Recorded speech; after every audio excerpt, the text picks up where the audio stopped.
This business you built, Sabya, it is probably the most valuable luxury business in the country right now, though the data is scanty. So I can't say that with great authority, but it does seem from the outside that it is. Did you build it to a plan in your head? Did you model it on something you had seen elsewhere in the world that seemed attractive? Was it just serendipity? How did it come about? You know, luxury businesses in their inception years are really valued on promise. Sabya might be a very irrelevant brand in terms of its revenue, but I think it is the most important brand in the country in terms of its reverence and in terms of its positioning and its opportunities. My father asked me when I was planning to be a designer that how far will this go? Because he wanted me to be a doctor and I didn't. And I told him, mark my words, I'm going to become India's biggest designer in the next 15 to 20 years. And then I'm going to build on from there. I'm going to become one of the biggest in the world. And I still maintain it. I'll tell you the reason why I say this with so much authority. Because the opportunity is in being Indian itself. Because, you know, when I look at luxury today, worldwide it's failing because you're appropriating products from different parts of the world. Because you see, luxury really, when you look at luxury brands, the real premise of luxury brands is authenticity, provenance, and culture. Mm.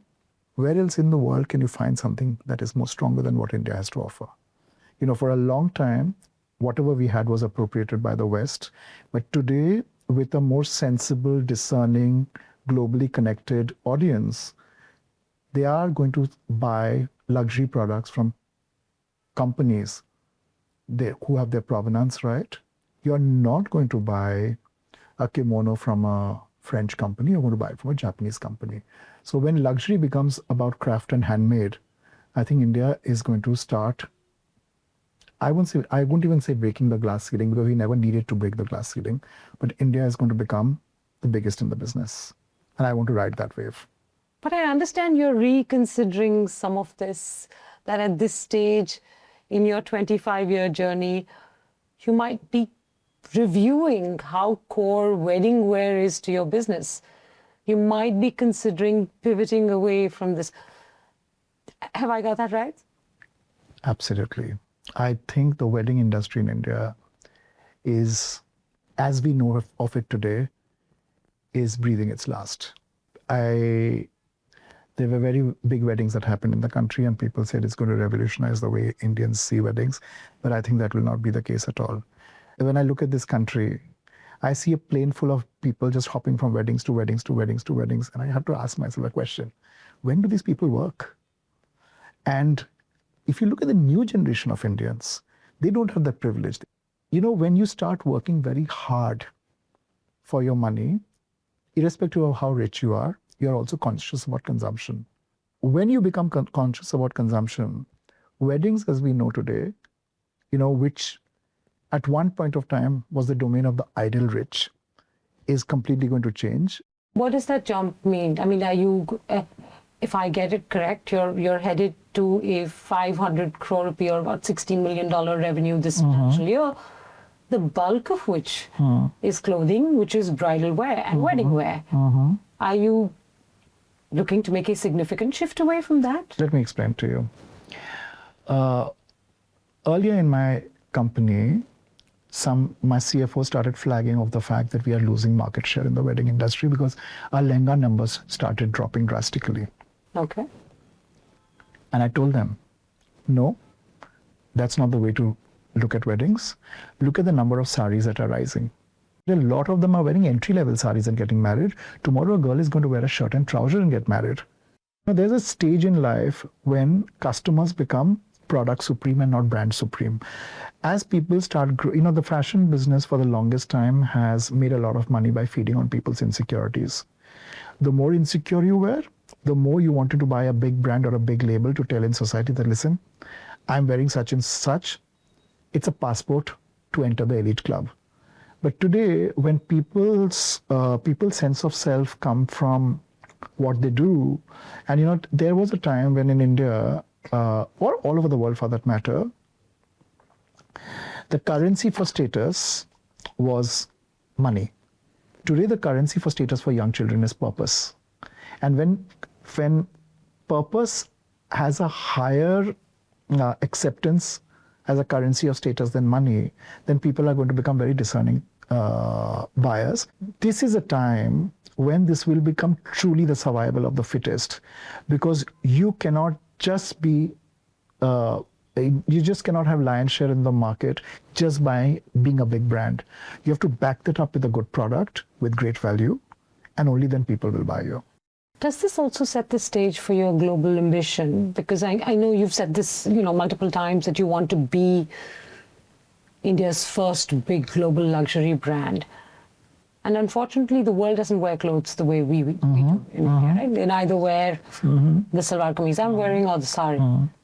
So you need to move away to some extent from that silhouette to be appealing to a wider market?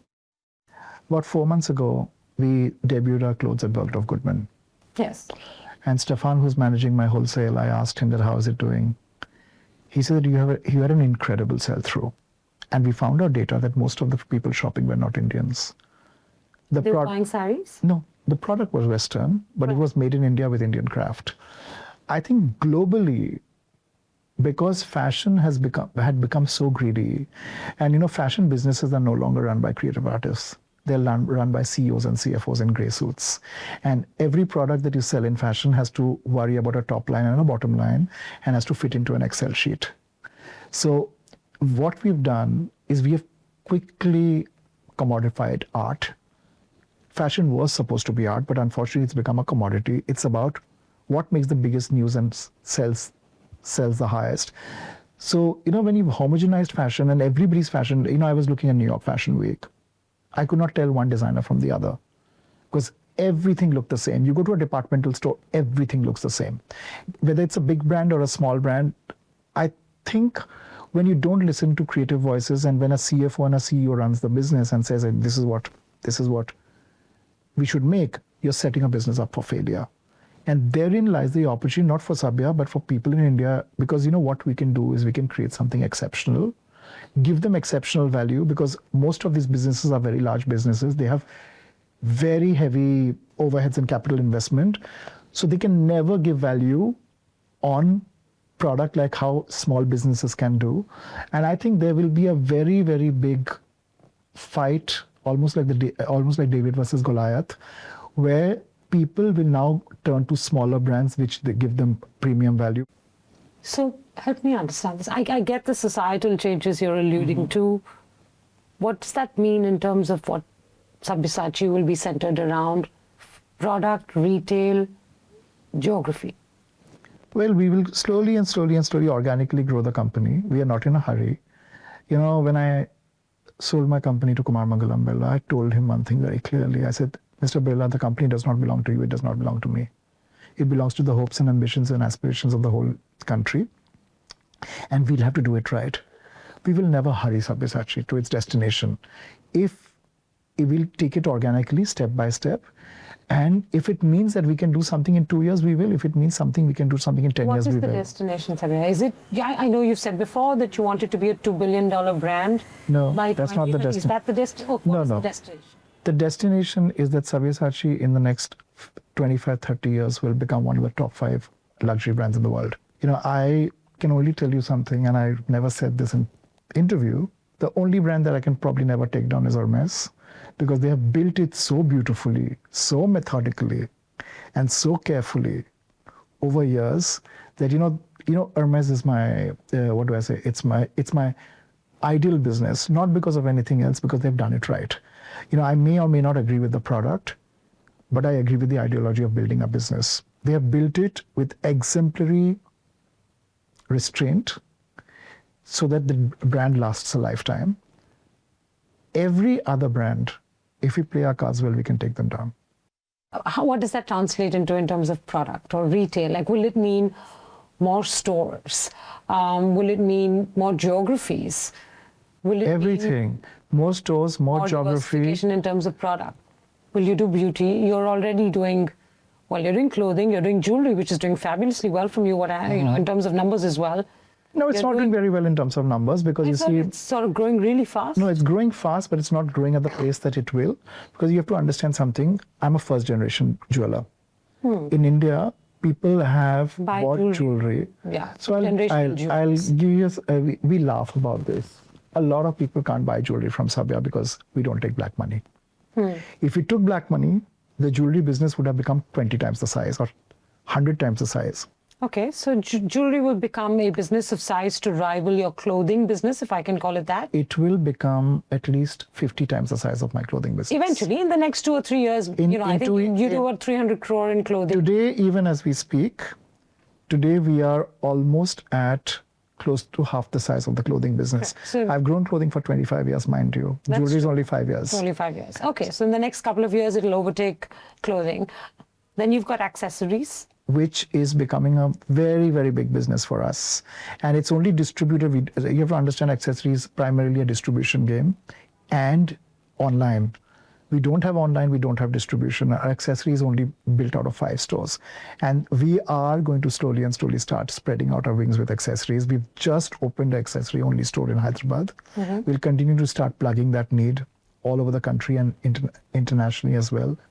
Besides accessories, I know you're in collaboration with Asian Paints for furnishings, houseware, if I can call it that broadly.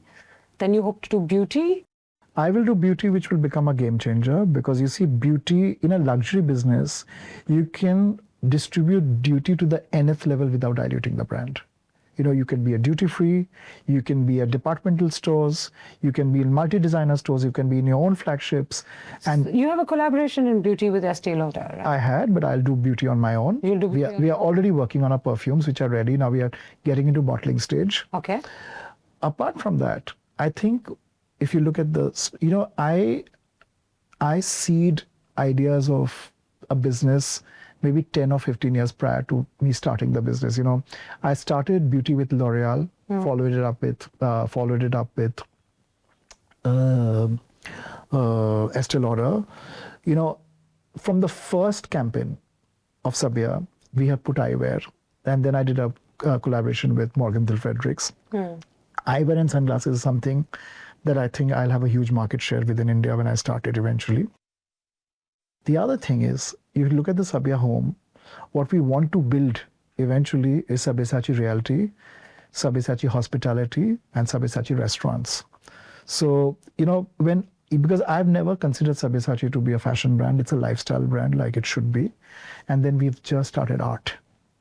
And so if you look at it, you have at hallowed existences, you have clothing, you have art. Then as you start tearing down, you have jewelry, because jewelry, this country still buys jewelry as investment. And contrary to what people know, that a jewelry actually starts at 69,000 rupees for an entry-level piece. And it's all 18 to 22 karat gold. Everybody can buy that because it's gold. And then we are going to start a business called Heritage Gold, which is going to be gold at the most competitive price point, but with the branding. Okay. And apart from that, we are going to have, I've just spoken about beauty, then we're going to have home, we are going to have hotels and hospitality, real estate. You are going to design these? You are going to, when you say Sabyasachi Realty? It can be worked in collaboration with a licensing agreement. If there are Armani residences, which look like grey concrete, if I may say so, and if there is Roberto Cavalli, why would not somebody want Sabya residences? You know, you might not want to buy Sabya clothing, but you might want to live in a Sabyasachi designed house or a condo. So I think a lot of the, when you build a brand very beautifully and effectively without compromising on the integrity of the brand, and if you do smart licensing agreements, you can grow the brand more and more and more and more, and people will be happy to be a part of it. Why did you agree to divest or sell out to the Aditya Birla Group? And the reason I ask is because the timing interested me. It was 2021. The world was just coming off COVID. And, everywhere businesses were either forced to rethink their existence or were just organically thinking, it was an existential moment for everyone. So organically thinking their future. So was it driven by that? Was it driven by you wanted to grow to sort of 2 billion, and you knew it would require deep pockets of capital to be able to do that? What? I'll demystify this for you. Me and Kumar have been talking for 10 years. Sure. Right? And it started with a conversation at Birla House in Calcutta. And he just wanted to know my commitment levels. And I said, I want to do jewelry. And he was like, are you sure? You're a clothing brand. And we took our time.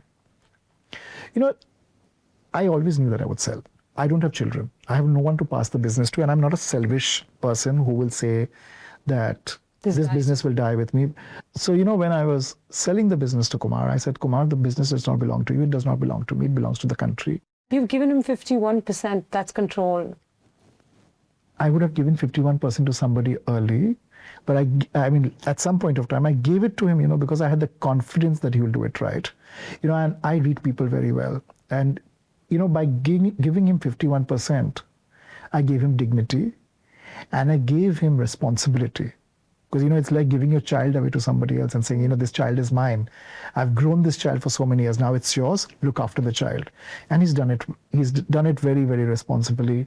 You know, everybody in ABFRL works with me. They never interfere. They listen to what I have to say and they say that you lead, we'll follow.